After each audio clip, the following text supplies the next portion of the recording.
کہ شرمگاہ کو حرام سے بچانا ہے. یہ جو انسان بدکاری اور بے حیائی کی طرف جاتا ہے نا، یہ فوراً نہیں چلا جاتا. بڑی پیاری بات علماء کہتے ہیں، پہلے آنکھ بہکتی ہے، پھر دل بہکتا ہے، پھر انسان بدکاری کی طرف جاتا ہے، پھر وہ گناہ کا بڑا کام کرتا ہے. کہ تنہائی کے گناہ سے بچنا یہ بڑی کمال کی بات ہے، اور یہ بڑے کہتے ہیں اللہ والوں کا طریقہ ہے. اللہ نصیب کر دے کہ جب گناہ کا موقع ہے، کوئی نہیں دیکھ رہا، اس وقت اے کاش دل پر یہ خیال جاں گزی ہو جائے کہ رب دیکھ رہا ہے. ایک بار حضرت ابراہیم بن ادم رحمۃ اللہ تعالی کی بارگاہ میں ایک شخص آیا، آ کر کہتا ہے حضور میں گناہ سے نہیں بچ پاتا. پلیز ذرا غور سے سنیے گا، بہت خوبصورت کیور اور پریکاشن ہے گناہوں سے بچنے کے حوالے سے اس واقعے میں. کہتا ہے حضور میں بچنا چاہتا ہوں، گناہ ہو ہی جاتا ہے. ہو سکتا ہے میرے بھائی یا نوجوان بھی ایسے ہوں کہ جو چاہتے ہیں گناہ نہ کریں مگر گناہ ہو جاتا ہے. حضرت ابراہیم بن ادم نے کہا اچھا ایسا کرو، گناہ کرنا چاہتے ہو؟ کہتا ہاں بچ نہیں پاتا، مجھے کرنا پڑتا ہے گناہ.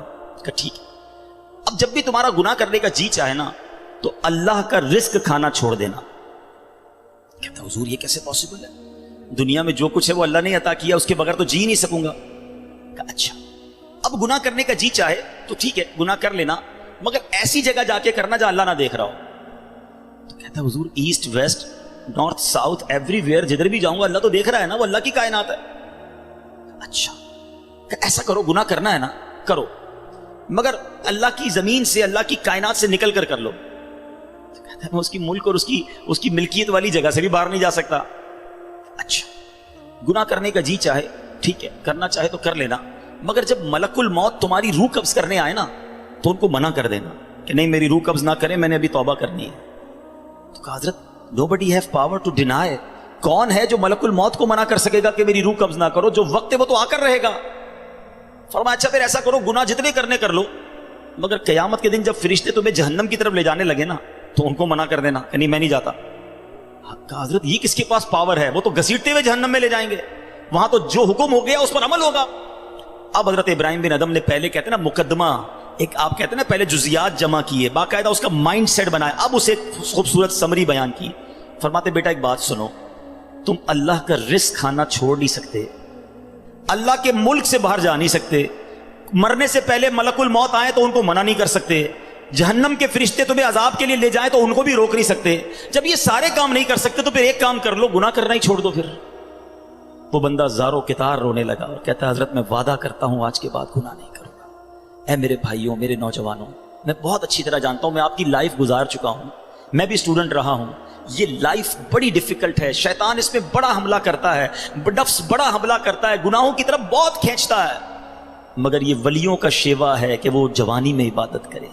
اللہ کو بڑا پسند ہے وہ نوجوان. اللہ فرشتوں پر فخر فرماتا ہے کہ دیکھو میرا بندہ جوان ہے اور میری عبادت کر رہا ہے.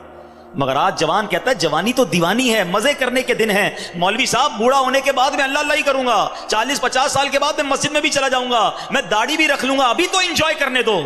چلو آج آپ اور میں ایک ڈسکس کر لیتے ہیں. If you want to enjoy in this life، آپ چاہتے ہیں کہ ابھی مزے کرنے دیں، بعد میں نے توبہ کر لینی ہے، تو ایک چھوٹی سی ڈیبیٹ آپس میں کر لیتے ہیں. چلیں جناب، آپ میں سے کون ہے اتنے بڑے ہال میں جس کے پاس یہ گارنٹی ہے کہ وہ 50 سال کا ہونے تک زندہ رہے گا؟ Anybody have guarantee?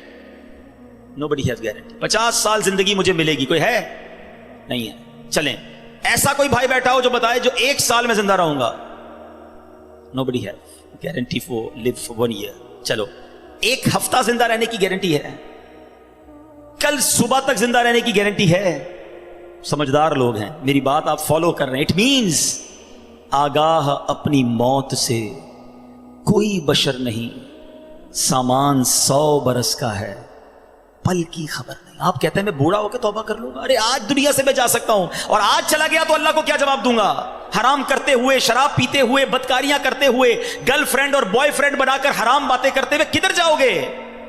قبر میں کیا جواب دو گے؟ دیکھیں یہ دنیا تھوڑی ہے، میں نے آپ کو جنت کا ریوارڈ بتایا ہے، وہاں نہ ختم ہونے والی نعمتیں ہیں. دنیا کی ایکسپائری ڈیٹ ہے، we have to go from this world. ہم سب نے دنیا سے جانا ہے، مگر جنت میں جو چلا گیا اسے موت نہیں آنی ہے. ہم فیہا خالدون، قرآن کا وعدہ ہے کہ ہمیشہ ہمیشہ جنت میں رہیں گے.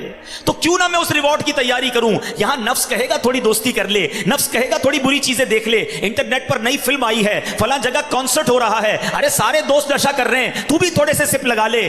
آج اپنے آپ کو روکنا ہے، مجھے دنیا کی گندی شراب نہیں پینی، مجھے جنت کی پاکیزہ شراب پینی ہے. مجھے دنیا کی بے حیائی نہیں کرنی، گندی عورتوں اور لڑکیوں کی طرف نہیں جانا ہے. میری بہنیں اگر سن رہی ہیں وہ نیت کریں کہ ہم پردہ کریں گے، ہم بوائے فرینڈ کی طرف نہیں جائیں گے. انشاءاللہ ہم جنت کی نعمتیں حاصل کریں گے، جنت کا گھر حاصل کریں گے. یہ تھوڑی سی زندگی صبر سے گزار لو، تھوڑی سی زندگی توبہ کر لو. آج تھوڑی دیر ہال فل ہو گیا ہے، مجھے بھی پسینہ آ رہا ہے، آپ کو بھی گرمی لگ رہی ہوگی، مگر مجھے بتائیے قیامت کے دن گرمی کیسی ہوگی؟ جب 50,000 سال کا دن ہوگا، سورج 1.25 میل پر ہوگا، زمین تانبے کی ہوگی، دیر از نو شیڈو، اللہ کے عرش کے سوا پوری قیامت کے دن کوئی سایہ نہ ہوگا. سبحان اللہ. نبی پاک فرماتے ہیں جس دن اللہ کے عرش کے سوا کوئی سایہ نہ ہوگا، چند خوش نصیب ایسے ہوں گے جنہیں اللہ کے عرش کا سایہ نصیب کیا جائے گا. ان 7 قسم کے لوگوں میں ایک قسم وہ ہے کہ وہ نوجوان جس کی جوانی عبادت میں گزری، قیامت کے دن اللہ کے عرش کا سایہ نصیب ہوگا. پلیز اپنی جوانی کو بچا لو. ایک بزرگ تھے، 100 سال عمر ہو گئی، ان کی آنکھیں بھی صحیح، ان کے دانت بھی صحیح، ان کی سماعت بھی صحیح، ایوری تھنگ پرفیکٹ، جوان. لوگوں نے کہا حضور 100 سال میں تو بندہ بستر سے لگ جاتا ہے، your every part of the body is perfect, یہ کیسے پاسبل ہے؟ کمال کا جواب دیا. کہتے ہیں میں نے جوانی میں اپنے in part of the body کو اللہ کی نافرمانی میں صرف نہیں کیا، بڑھاپے میں اللہ تعالیٰ نے میرے نازا کو سلامت کر رکھا ہے. آپ اچھا بڑھاپا گزارنا چاہتے ہیں نا تو پاکیزہ جوانی گزاریے، خدا را اپنے آپ کو بچائیے. اپنی شرمگاہ کی حفاظت کیسے ہوگی؟ جب آپ حرام دیکھنا بند کریں گے. سرما لگاتے ہوں گے آپ، ٹھیک ہے؟ سرما لگاتے وقت ہاتھ کانپتا ہے کہ یار تھوڑا سا احتیاط سے لگانا ہے، کہیں آنکھ میں سلائی نہ لگ جائے. اتنی نازک ہے میری اور آپ کی آنکھیں. موٹر سائیکل پر تو جاتے ہیں، کبھی کبھی کچرا آنکھ میں آ جائے، لال ہو جاتی، سرخ ہو جاتی آنکھ.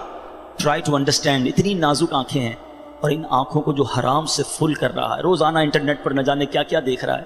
حدیث پاک کا مضمون ہے جو اپنی آنکھوں کو حرام سے بھرتا ہے، قیامت کے دن ان کی آنکھوں میں جہنم کی آگ ڈالی جائے گی. کیسے برداشت کریں؟ ہم بہت کمزور ہیں میرے بھائیوں، خدا را توبہ کر لیجیے. اور ہم اللہ سے دعا کرتے ہیں کہ مولا کمزور ہیں، گناہ گار ہیں، بڑی خطائیں ہو گئی ہیں، مالک تیرے دربار میں حاضر ہو گئے ہیں. اے اللہ پچھلے گناہ معاف کر دے اور اگلی زندگی اچھی عطا کر دے، ہمیں نیک بنا دے. ہم آ جاتے ہیں شیطان کے واروں میں، کمزور ہیں. مالک تو طاقتور ہے، ہماری مدد کر، ہمیں حرام دیکھنے سے بچا، ہمیں حرام سننے سے بچا، ہمیں حرام بولنے سے بچا، ہمیں اپنی اعضاء کو حرام کاریوں سے بچانا نصیب فرما. اور جن خوش نصیبوں کو نبی پاک نے جنت کی گارنٹی دی ہے، اے اللہ ان خوش نصیبوں میں ہمیں بھی شامل فرما لے. یہ بدکاری کتنا برا گناہ ہے. یہ جو لوگ حرام کاری کی طرف جاتے ہیں تھوڑی سی انجوائمنٹ کے لیے، ایسے پروگرامز میں جانا جو آپ کا دل اس طرف لے جائیں حرام کاری کی طرف، ہمیں پہلے پریکاشن کرنی ہوگی کہ تاکہ ہم اس طرف نہ جائیں اور اپنے آپ کو بچا لیں. تو آج میرا میسج یہی ہے، آج میرا پیغام یہی ہے کہ خدا را اپنی زبان کی حفاظت کریں، اپنی آنکھوں کی حفاظت کریں، اپنی پاکیزگی کی حفاظت کریں، نہ جائیں حرام کاریوں کی طرف. اب اس میں بہت بڑا پرابلم پتہ ہے کیا ہے؟ یہ باتیں سن کر ہو سکتا ہے، I'm not sure کہ سب کا ذہن بن رہا ہو، مگر ایسے سعادت مند بھی ہوں گے جن کا یہ ذہن بن رہا ہوگا کہ یہ ٹھیک بات کر رہے ہیں، مجھے اکیلے قبر میں جانا ہے اور اپنی کرنی کا جواب اکیلے ہی دینا ہے. اب اگر مجھے اپنی قبر روشن کرنی ہے تو مجھے ان گناہوں سے بچنا ہوگا. یاد رکھو، جس طرح فیوچر برائٹ کے بارے میں سوچتے ہو نا کہ برائٹ فیوچر ہو جائے، کبھی برائٹ گریو کے بارے میں سوچا میری قبر بھی برائٹ ہو جائے؟ کیونکہ قبر 2 طرح کی ہوگی. There are only 2 types of graves. رسول اللہ صلی اللہ علیہ وسلم فرماتے قبر 2 طرح کی ہوتی ہے، حدیث پاک کا مضمون ہے، یا تو جنت کا باغ یا دوزخ کا گھڑا. Now it's up to you which type of grave you like to live. کتنے سال قیامت تک کے لیے اس قبر میں رہو گے اور کیسے رہو گے؟ جہنم کے گھڑے میں، سانپ اور بچھوؤں میں، یا جنت کے باغ میں؟ یہ آپ نے ڈیسائیڈ کرنا ہے. اب پرابلم کیا ہے کہ اس طرح کی سپیچز، اس طرح کے پروگرامز دل پر اثر کرتے ہیں، مگر جب یہاں سے فارغ ہوں گے تو وہی دوست ہیں، وہی گیدرنگ ہے. یار چھوڑو یار، مولوی صاحب تو ڈرانے والی باتیں کر رہے تھے، پھر چلتے ہیں انجوائے کرتے ہیں. اب بندہ کہ یار میں ذرا نماز پڑھنے جا رہا ہوں، ارے کیا مولوی ہو گیا ہے، بار بار نماز پڑھ رہا ہے. ایسے دوست جو ہے نا وہ ہمیں نیک نہیں بننے دیں گے.